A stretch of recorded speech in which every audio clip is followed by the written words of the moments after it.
High বন্ধুরা, তোমাদের কাছে আজকে আমি একটা রেসিপি নিয়ে এসেছি। এই রেসিপিটা তোমরা একবার করে খেয়ে দেখো, যেভাবে আমি করেছি সেইভাবে। খুবই টেস্টি এবং খুবই সুন্দর একটা রেসিপি। এই রেসিপিটা করতে বেশি মশলাও লাগে না এবং বেশি সময়ও লাগে না, খুবই তাড়াতাড়ি হয়ে যায়। এই রেসিপিটা তোমরা একবার করে দেখো। এই রেসিপি করতে যে জিনিসগুলো লাগে সেগুলো তার মধ্যে প্রধান হচ্ছে এই বিচি কলা। এই বিচি কলা হচ্ছে সব জায়গায় পাওয়া যায় গ্রামের দিকে।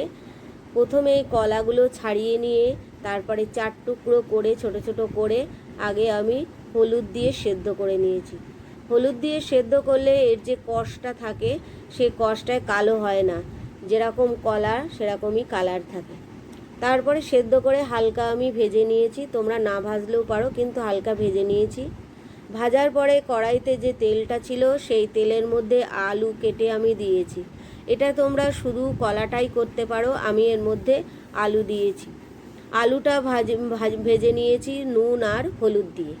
তারপরে আলু ভাজা হয়ে গেলে আমি একটা মশলা তৈরি করে নিয়েছি। বাড়িতে যেরকম মশলা থাকবে সেটা দিয়েই করো। জিরে, লঙ্কা আর ধনে গুঁড়ো সবার বাড়িতে প্রায় থাকে। এইটা ভালো করে জল দিয়ে আমি গুলে নিয়েছি। নেয়ার পরে তারপরে যে আলু ভাজা ছিল তার মধ্যে দিয়ে ভালো করে কষে নিয়েছি। এটা জলটা শুকিয়ে গেলে তারপরে এর মধ্যে দিয়ে দিয়েছি চিংড়ি মাছ। আমার ঘরে চিংড়ি মাছ ছিল সেদ্ধ করা, সেই চিংড়ি মাছ আমি এর মধ্যে দিয়ে দিয়েছি। দিয়ে এটাকে আমি ভালোভাবে কষে নিয়েছি। জলটা একদম শুকনো শুকনো হয়ে আসলে তারপরে যে কলাটা আমি ভেজে রেখেছিলাম সেই কলাটা এর মধ্যে দিয়ে একটু নাড়াচাড়া করতে হবে।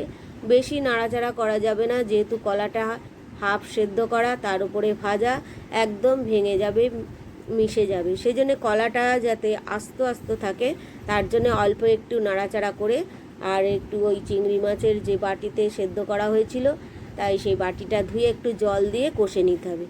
নিয়ে তারপরে বেশি পরিমাণ জল দিয়ে আবার এটাকে ঢেকে দিতে হবে। ভালোভাবে কষা হয়ে গেছে, তারপরে এর মধ্যে আমি দিয়ে দেব জল। তোমরা শুকনো শুকনোও খেতে পারো। এখানে আমি একটু ঝোল ঝোল রাখার জন্যে এর মধ্যে দিয়ে দিয়েছি জল।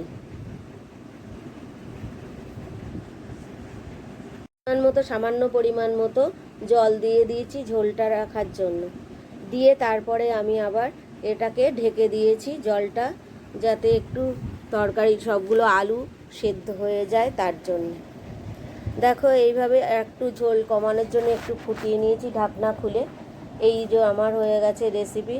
তাহলে বন্ধুরা, আমার এই রেসিপি যদি তোমাদের ভালো লাগে তাহলে লাইক, শেয়ার, কমেন্টস, তার সঙ্গে সাবস্ক্রাইব করে দিও আমার চ্যানেলটা। Thank you.